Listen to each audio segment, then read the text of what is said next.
Question 4.37. An article describes several experiments investigating the rodding of concrete to remove entrapped air. A 3-inch diameter cylinder was used, and the number of times this rod was used is the design variable. The resulting compressive strength of the concrete specimen is the response. The data are shown in the table. The question is there any difference in compressive strength due to the rodding level? Answer this question by using the analysis of variance with alpha equal to 0.05. So first, let's take a look. We have a single factor. So here we have a single factor,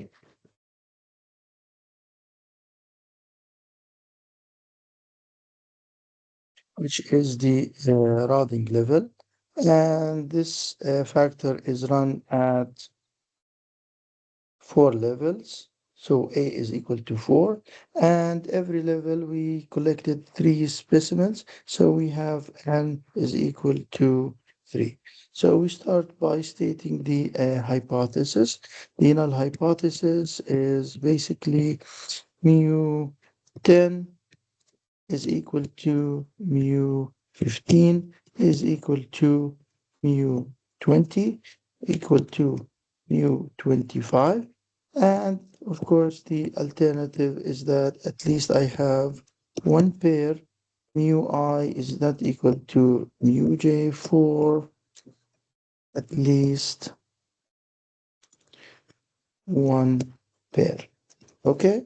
So basically here, when we look at the null hypothesis, if these four means are equal, therefore my factor is basically when we change the rodding level, the factor is, if they are equal, we're changing the level and I still get the same response. So therefore my factor will be insignificant. However, if we reject each node, therefore at least two rodding levels will be, at least two will be different, and the factor would be significant. So now to be able to run this, we need the ANOVA table. We start with the first column, which is the source of variation. We have the factor or treatment, we have the error and the total, and we have the sum of squares. So now let's do a quick calculation for the sum of squares. Okay, so I'm just gonna remove this here. So here we have n equals to 3, and let me add here a column which is yi dot, which is basically the summation of each row. So for the first one, let me just enlarge it here. I have 4,500, 4,760, and 4,820, and 4,500.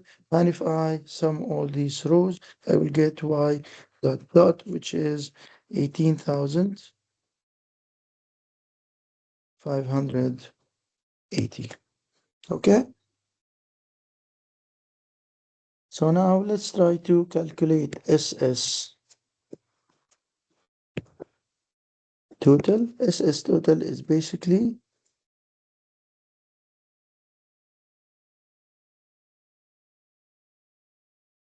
summation I equals 1 to A, J equals 1 to N, Y I J squared minus Y dot dot squared over AN. So let me write it for this question now.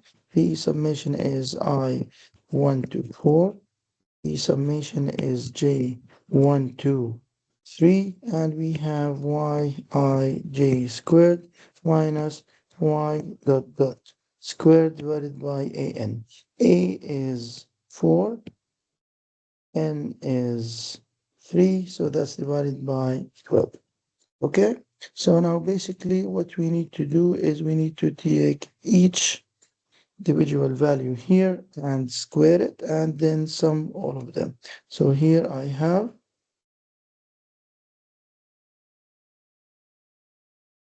1,530 squared plus 1,530 squared plus dot dot dot at the last point 1 5 10 squared. Okay, so this is to replace this first term here. This is to replace the first term here.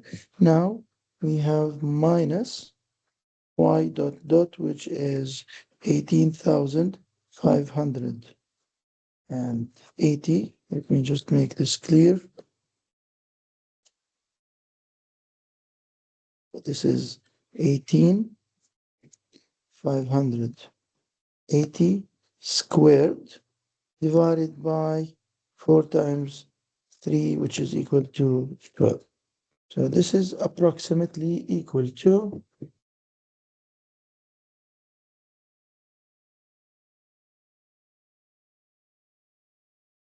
69,550 67. So 69,567. So let me put it here in the table. So this is 69,567. So now let's calculate the sum of square for the factor. So SS factor or treatment is equal to, and again, we are going to be adding over yi dot squared. And we're going to place 1 over n here, and I equals 1 to a minus y dot dot squared over an. Okay, so basically here now I will, this yi dot squared is basically, we will take this value here, square it. So let me write here 1 over n is equal to 3, and it will be 4,500 squared plus 4,760 squared plus dot dot dot plus 4,500 squared. Okay, so we have here, this is the first term here. Now this is minus, so this is the first term is the summation multiplied by 1 over 3 minus y dot dot squared divided by an, which we had before, which is 18,580 squared divided by 12. This is equal to 28,600, approximately 28,633. So now let's put it here, approximately 28,633. Now the error SS, so SS error is equal to SS total minus SS factor, which is basically, we just subtract these two numbers and the answer will be 40,933. This is all approximately. The numbers here are approximated. So the second column we will have is the degrees of freedom. So the total degrees of freedom is basically an minus 1. So that's 12 minus 1, that's 11. The degrees of freedom for the factor, it is a minus 1, so it is 4 minus 1, that's 3.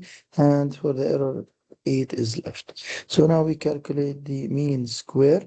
So the mean square, let's put it here.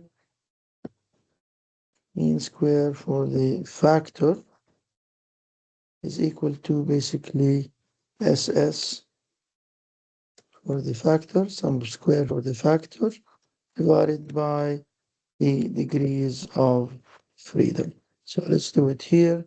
So this is now 9,544. 9,544. And for the error, it is the sum of square for the error divided by its degrees of freedom. So that's 5,117. And therefore, we will get the F note, which is basically let me write it here. F naught is basically ms factor divided by ms e. Okay, so this is now, we take this 9,544 divided by 5,117, and this will be equal to 1.87. So basically, the meaning of this 1.87 is that the ratio of the variance of the mean square, okay, the variance representing the factor is only 1.87 times as much as the mean square of the error. So the variance is only about 2 times, less than 2 times as much. Okay, now to figure out if this is significant or not, we need to compare it to a critical value. So to do this, now let me do a quick sketch here. And here we need to have the critical value. To the right of the critical value, we will have the rejection region because this is a one-sided test. And to the left, we will have the acceptance region.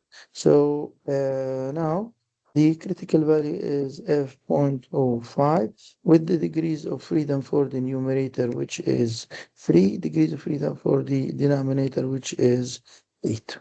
Now we look at this up from the table. So we go to the table for the page where we have the alpha 0.05. So this is what we want. Now we go to column 3 and row 8. So these two cross at this number 4.07. So now we go back here.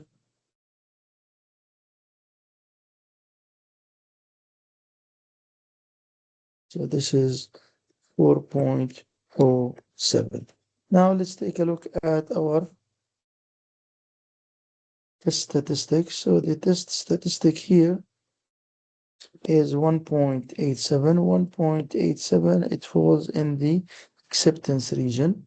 So we can simply state that since F naught, test statistic, falls in the acceptance region, we fail to reject H naught. So since we fail to reject H naught, therefore, going back here to the null hypothesis, so we fail to reject the null hypothesis, and therefore we can conclude that the Roding level does not affect the compressive, so the factor is insignificant and the Roding level does not affect the compressive strength. You can also try to calculate the p-value if you want. I will show you. So basically, the value that we got is our test statistic is 1.87. So now if we look at the 0.05 table here at 3 and 8, it is 1.87. So the p-value is less than 0.025. If we go back down to the 0.01 table, and again the same column and same row, it is equal to 2.992. So therefore, since the test statistic F naught, okay, is less than 2.92 and it is greater than, we pick it up 1.67, 1.67. Therefore, the p-value is going to be, now we have to be very careful with this. The 1.67, it corresponds to alpha 0.5, 0.25, and the 2.92 to a what? To a point 1. So therefore, the p-value is going to be what? Greater than zero point 0.1 and less than 0.25. So to write it properly, we go like this. P-value is less than 0.25 and greater than zero point 0.1. Again, what we want here is to compare the p-value with compare to what? To alpha 0.05. And since the p-value is greater than alpha, we fail to reject H naught, so we reach the same conclusion as we reached here.